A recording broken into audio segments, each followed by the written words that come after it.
আচ্ছা দেখি তো কে বলতে পারে গণিতের চারটে মূল ধাপ কি কি? আমি বলবো আমি। না না, আমি বলবো। আমি বলবো। আচ্ছা ঠিক আছে, পুটি তুই বল। গণিতের চারটে মূল ধাপ হলো যোগ, বিয়োগ, গুণ এবং ভাগ। বাহ, একদম ঠিক। আমরা আগের দিন যোগ করা শিখেছি, কি তাই তো? হ্যাঁ পণ্ডিত মশাই।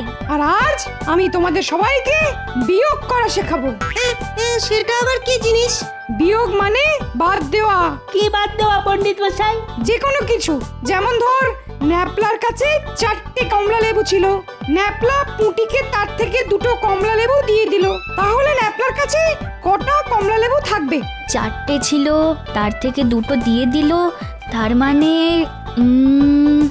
আমি বলবো পণ্ডিত মশাই। হ্যাঁ বল দেখি। আমার কাছে চারটে কমলা লেবুই থাকবে। কিভাবে? কারণ আমি তো পুটিকে একটাও কমলা লেবু দেব না পণ্ডিত মশাই। কি বদমাশ ছেলেপুলে! হে ভগবান, এদের আমি কিভাবে পড়াবো, কিভাবে পড়াশোনা শেখাবো?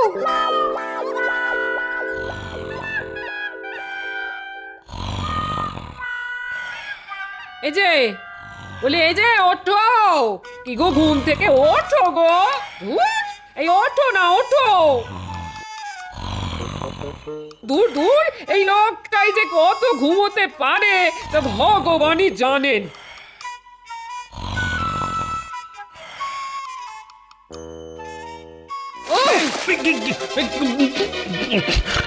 কি হলো? আমি আমি ভিজে গেলাম কেন?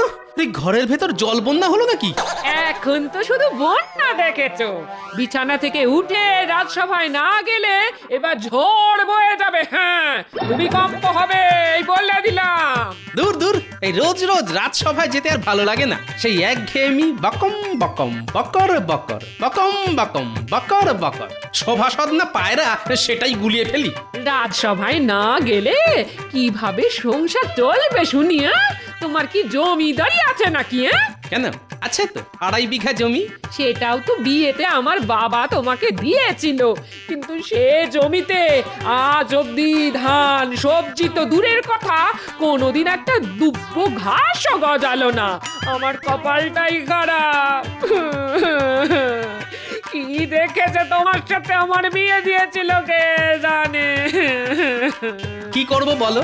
চাষের জন্য তো জমিতে লাঙল দিতে হবে, তার জন্য আবার লোক ভাড়া করার খরচ লাগবে। এমনিতেই সংসারের এত খরচ। তোমার দ্বারা কিছুই হবে না, কিছুই হবে না। আমার বাবার দেওয়া জমিটা ওরকমই ফেলে রাখো, ফেলে রাখো। আচ্ছা আচ্ছা, ঠিক আছে ঠিক আছে, দেখছি দেখছি কি করা যায়। উফ, পণ্ডিত মশাই, আজ আমাদের একটা গল্প বলুন না। সেই তো কখন থেকে পড়াশোনাই করছি। হ্যাঁ পণ্ডিত মশাই, গল্প শুনবো, আমরা গল্প শুনবো। ও, গল্প শুনবি? আচ্ছা ঠিক আছে, শোন। আজ তোদের গুপ্তধনের গল্প বলবো। আজ থেকে প্রায় 500 বছর আগেকার কথা। এক প্রত্যন্ত গ্রামে পাঁচকুড়ি নামের একজন গরিব চাষি ছিল। সেই চাষির পরিবারে চাষি ছাড়া চাষির স্ত্রী আর চাষির 2 ছেলে আর 1 মেয়ে ছিল। বাহ, আমার বাবা তো চাষ করে, আমরাও 2 ভাই 1 বোন। পরপর 2 বছর তেমন বৃষ্টি না হওয়ায় চাষের কাজও ভালো হয়নি। গ্রামের সব চাষিরা ভীষণ অর্থকষ্টে ভুগছে। এমন সময় একদিন ওই পাঁচকুড়ি তার চাষ জমিতে মাটি খুঁড়তে গিয়ে একটা পিতলের ঘড়া পায়। সেই ঘড়ার ভিতরে ছিল ভর্তি মোহর। সেই গুপ্তধন পাওয়ার পর ওই চাষির অর্থকষ্ট আর থাকে না। সেই গরিব চাষি রাতারাতি রাজা হয়ে গেল, আর তার সমস্ত অর্থকষ্ট চলে গেল। এটা তো একজন চাষির কথা বললেন, আর গ্রামের বাকি চাষিদের কি হলো? ওই পাঁচকুড়ি রাজা তার গ্রামের বাকি চাষিদেরকেও তার পাওয়া গুপ্তধনের থেকে কিছু কিছু মোহর দিল, তাদেরও দুঃখ কষ্ট থাকলো না। তারপর থেকে প্রজাদের সমস্ত দুঃখ কষ্ট সমস্যা দেখলেই রাজা তাদের সাহায্যের হাত বাড়িয়ে দিত। উফ, আমার বাবাও যদি এরকম গুপ্তধন পায় তাহলে আমার বাবারও কষ্ট থাকবে না। হি হি হি। কি হলো, আজ মন্ত্রী আসেনি কেন? মহারাজ দেখুন, আজ আমি ঘুম থেকে দেরি করে উঠেও রাজসভায় পৌঁছে গেছি, কিন্তু আমাদের মন্ত্রী মশাই এখনো পৌঁছয়নি। সেটাই তো দেখছি। আজ তো আশ্চর্য ব্যাপার ঘটে গেছে। গিন্নি, রাজসভায় চললাম। আচ্ছা এসো। ওহ বাবা রে বাবা, আজকে রাজসভায় খুব দেরি হয়ে গেছে।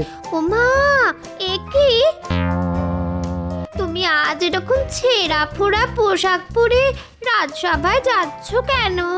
এটা মহারাজের মন গলানোর জন্যে আমার নতুন কায়দা। তুমি বুঝবে না। যা বাবা। এই এতক্ষণে সময় হলো মন্ত্রী মশাইয়ের রাজসভায় আসার। তোমার মতো সারাদিন পায়ের ওপর পা তুলে বসে থাকলে তো চলে না। আমার সারাদিনে অনেক কাজ থাকে। কাজের ঠেলায় তো মনে হচ্ছে আজকাল অন্ধকার দেখছো, যে একটা ছেঁড়া ধুতি পরেই রাজসভায় চলে এসেছো।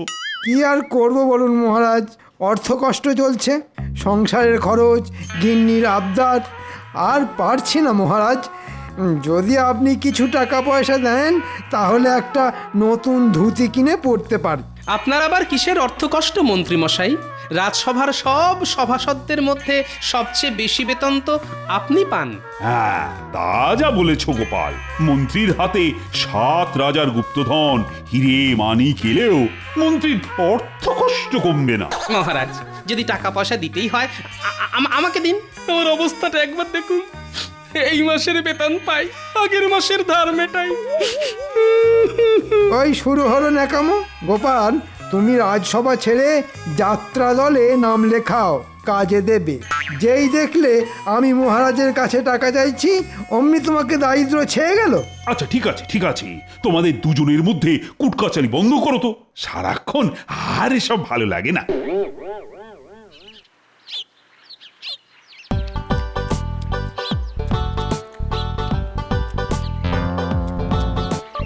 গুনি গুনি, আরেকবারটি মুড়ি দিয়ে যাও না। সারাদিন তো আর কোনো কাজকর্ম নেই, শুধু মুড়ি খাও আর ভুঁড়ি বানাও। উহ, এই দেখো গিন্নি, এই ছোট্ট জীবনের তো মাত্র দুটো উদ্দেশ্য, বাঁচার জন্য খাওয়া আর খাওয়ার জন্য বাঁচা। সারা জীবন শুধু খাই খাই খাই খাই করেই মরলে, কিন্তু কি করে যে ভালো মন্দ খাবার জোগাড় হবে সেদিকে তোমার খেয়াল নেই গো। সকালে কত করে বললাম একটু চাষ জমিটার দিকে খেয়াল দাও গো, খেয়াল দাও। কে কার কথা শোনে? আরে বাবা, সকালে বললাম তো দেখছি। বলি এটা কি জাদু নাকি? মুখ দিয়ে গিলি গিলি হকাস ফকাস ছু বললাম আর জমিতে চাষ হয়ে গেল। দাদু দাদু আমরা চলে এসেছি। বাহ, এই তো তোদের জন্যই তো অপেক্ষা করছিলাম রে। দাদু, আজ কিন্তু আমাদেরকে গল্প বলতেই হবে। না না, রোজ আমি তোদের গল্প বলি, আজ তোরা আমাকে গল্প শোনাবি। আমরা তোমাকে গল্প শোনাবো? হ্যাঁ, কি আছে, যে কোনো গল্প যেটা তোরা জানিস কিন্তু আমি জানি না। কি গল্প বলি বলো তো? আরে এই পুটি, দাদুকেও ওই গুপ্তধনের গল্পটা শুনিয়ে দে না। আরে বাস, গুপ্তধন। হ্যাঁ দাদু, এক গ্রামে একজন গরিব চাষি ছিল। বহুদিন বৃষ্টি না হওয়ায়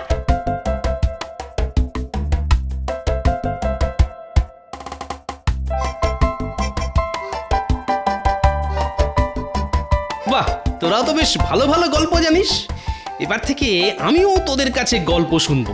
আচ্ছা দাদু, আমাদের মহারাজ কৃষ্ণচন্দ্র তো প্রজা দরদি, তাহলে উনিও কি গুপ্তধন পেয়ে রাজা হয়েছেন? না না, উনি হলেন বংশ পরম্পরায় কৃষ্ণনগরের রাজা। তবে তোরা যদি চাস তাহলে এই গুপ্তধনের গল্পটা কিছুটা হলে সত্যিও হতে পারে।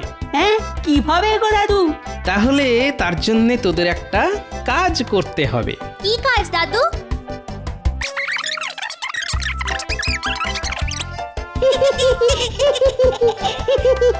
কথাটা মনে থাকে যেন। হ্যাঁ দাদু, মনে থাকবে।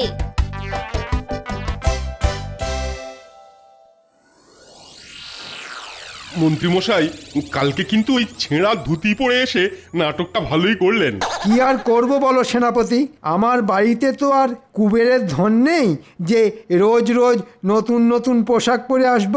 আমার যেরকম আয় সেরকমই ব্যয় করতে হয়। তা ঠিক আছে, কিন্তু আপনার মহারাজের কাছে ওরকম ভাবে টাকা পয়সা চাওয়াটা উচিত হয়নি। হ্যাঁ, শোনো, আমার টাকা পয়সার ওপর লোভ নেই, তাই চেয়েছি। যদি লোভ থাকতো তাহলে চুপি সারে রাজ সিন্ধুক থেকে হাত সাফাই করে নিতাম। বাহ বাহ বাহ, এ তো দেখছি বেড়াল বলছে মাছ খাই না। ঠিক আছে মন্ত্রী মশাই, আপনাকে কিভাবে জব্দ করা যায় সেই উপায় আমার ভালো মতন জানা আছে। মন্ত্রী মশাই, একবার এদিকে শুনুন না। কেন, তোমার আবার আমাকে কি দরকার? আমি আপনার ভালোর জন্যই ডাকছি, একবার আমার কথাটা শুনুন।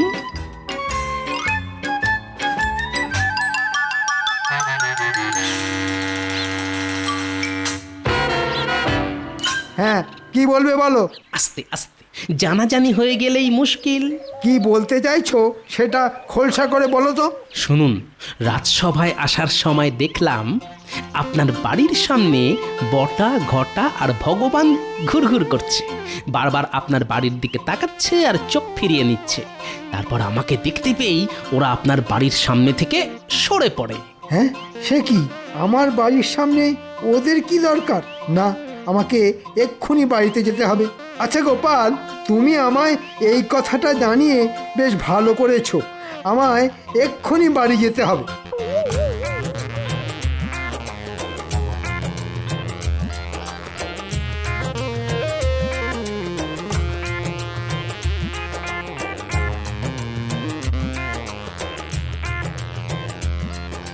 কি গো, তুমি এত তাড়াতাড়ি বাড়ি চলে এলে? বাড়ির সামনে আজকাল দিনে দুপুরে অকারণে লোকজন ঘুরঘুর করছে, তোমাকে সাবধানে থাকতে হবে। আরে বাবা, কে ঘুরঘুর করছে সেটা তো বলবে। সেটা তোমার জন্য কাজ নেই। যাও, রান্নাঘরে যাও, ভালো মন্দ কিছু রান্না করো।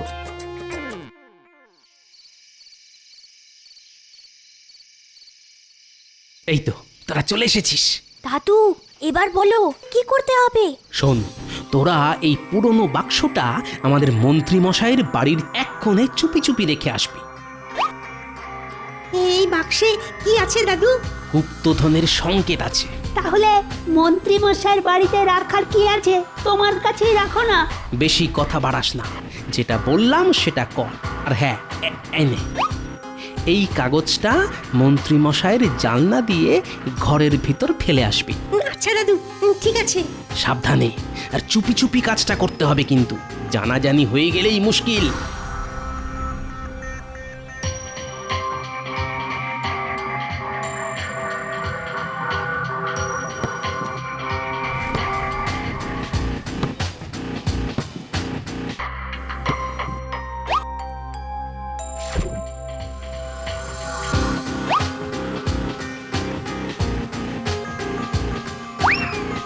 কে কে কে? কি গো, কি হলো? আমিও তো সেটা জিজ্ঞেস করছি, কি হলো? ঘরে এই মোড়ানো কাগজটা কে ফেললো? আপনার বাড়িতে যে গুপ্তধনের সংকেত আছে সেটা আমার চাই। আর যদি সেটা না পাই তাহলে আপনি ইহলোকে থাকবেন না। হি হা হা হা হা হা। কি তোমার কাছে গুপ্তধনের সংকেত আছে? সেটা আমায় আগে বলনি তো। কবে থেকে বলছি একটা সীতাহার গড়িয়ে দাও, তার বেলা তো একটা রাখাটো না। হ্যাঁ দূর বাবা, আমি নিজেই জানি না। সত্যি করে বলো বলছি, গুপ্তধনের সংকেত কোথায় লুকিয়ে রেখেছো? আরে আমি সত্যিই জানি না গো। তাহলে কি এমনি এমনি হুমকির চিঠি এলো? সেটাই তো ভাবছি, কারণ ছাড়া তো আমাকে হুমকির চিঠি পাঠাবে না। আমার বাড়িতে কোথাও না কোথাও নিশ্চয়ই এমন কিছু আছে যার জন্যে ওরা এই চিঠিটা পাঠিয়েছে। আমি এই ঘরে তন্ন তন্ন করে খুঁজছি, তুমি অন্য ঘরে খোঁজো।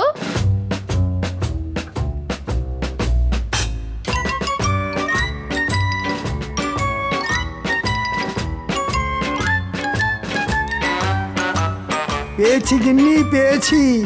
একবার এদিকে দেখে যাও। ও মা গো, কি আছে এতে? সেটাই তো দেখছি।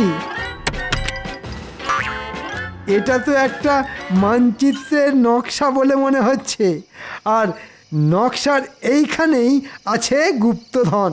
ও মা গো, গুপ্তধন! আমার আমার সীতাহার, কানপাশা, ঝুমকো, কানের দুল চাই। হবে হবে গিন্নি, সব হবে। আগে আমায় এই মানচিত্র অনুযায়ী গুপ্তধনের জায়গাটা খুঁজে বের করতে হবে।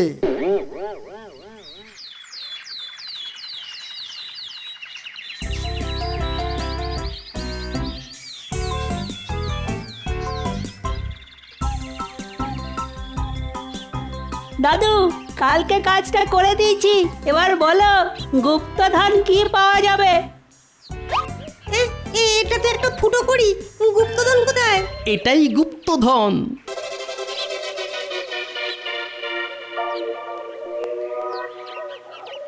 এ কি মানচিত্র অনুযায়ী তো গুপ্তধন গোপালের জমিতে রয়েছে।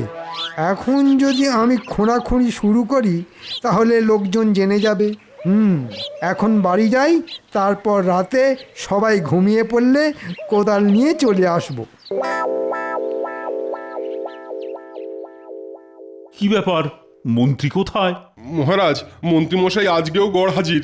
দেখুন মহারাজ, দেখুন মন্ত্রীমশাই আজ এখনো এলো না, আর আমি দেরি করে এলে আমাকে কত কিছু বলেন।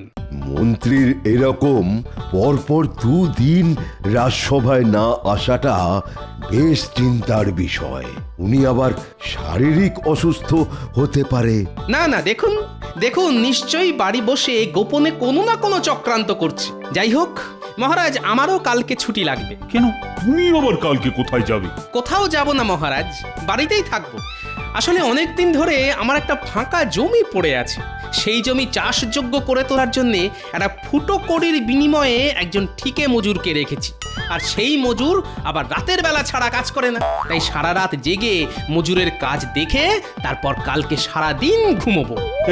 এমন কোনো আহাম্মক আমাদের রাজ্যে আছে নাকি যে একটা ফুটো কড়ির বিনিময়ে তোমার ফাঁকা জমি চাষযোগ্য করে দেবে? বিশ্বাস না হলে আপনি আজ রাতে আমার বাড়িতে চলে আসুন। আচ্ছা ঠিক আছে, ঠিক আছে, আজ রাতে তাহলে তোমার বাড়িতেই যেতে হচ্ছে দেখছি। কি মন্ত্রীমশাই তো আমার বাড়ির ওদিক থেকেই আসছে, তার মানে বোধহয় টোপ কিলেছে। কি মন্ত্রীমশাই, আজকে রাজসভায় এলেন না? না, মানে আমার একটু কাজ ছিল গোপাল। ওহো, আমি ভাবলাম আপনার বোধহয় শরীর খারাপ। যাই হোক, আমি চললাম, অনেক বেলা হয়ে গেল। হ্যাঁ গোপাল, এসো। তুমি তো জানো না, আজ রাতেই তোমার জমিতে লুকানো গুপ্তধন আমার হাতে আসবে।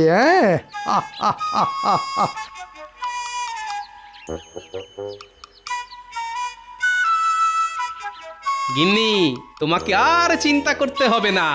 আজ রাতের মধ্যেই তোমার বাবার দেওয়া 2.5 বিঘা জমি চাষযোগ্য হয়ে যাবে।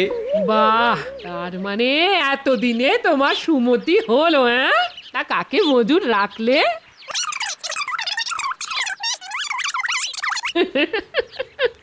তোমার বুদ্ধির জবাব নেই।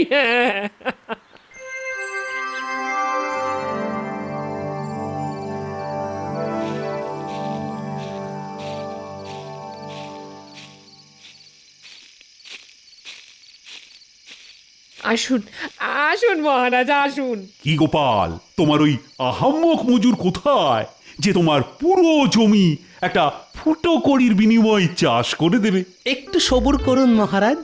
এতদিন জানতেন সবুরে মেওয়া ফলে, এবার দেখবেন সবুরে ধান ফলবে। আপনি শুধু আমার সাথে আসুন, আর আস্তে আস্তে কথা বলবেন, নইলেই মুশকিল।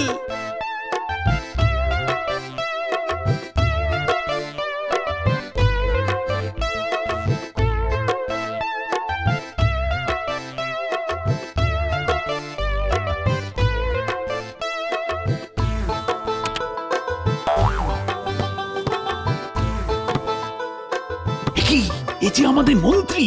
হ্যাঁ, এবার চুপচাপ মজাটা দেখে যান। মানচিত্র তো বলছে এখানেই গুপ্তধন আছে, কিন্তু গুপ্তধন কোথায়? না, এদিকটা একবার খুঁড়ে দেখি।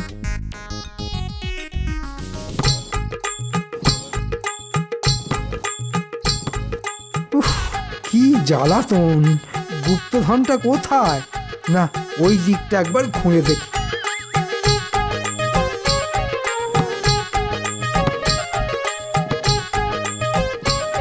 না, কোথাও কিছু নেই, কিন্তু ওটা কি? চলুন মহারাজ, এবার আমরা ওদিকে যাই।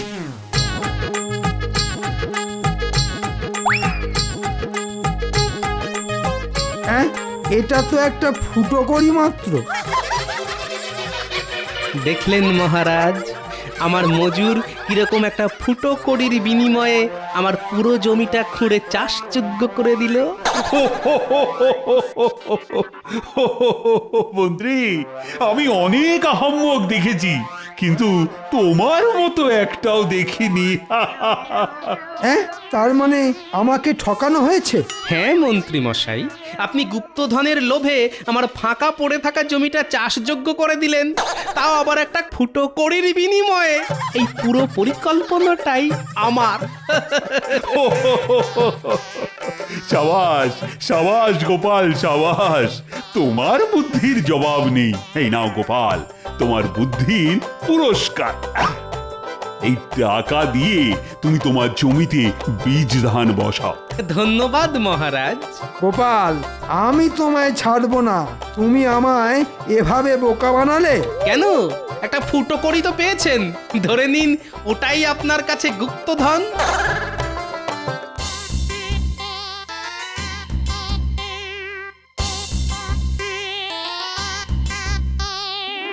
নিন মন্ত্রী মশাই, একটু জল খেয়ে নিন, সারা রাত অনেক খেটেছেন। নিকুচি করেছে জলে।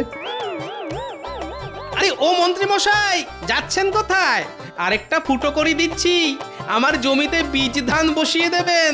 ও মন্ত্রী মশাই, শুনুন শুনুন, এরকম রাগ করে চলে যাবেন না।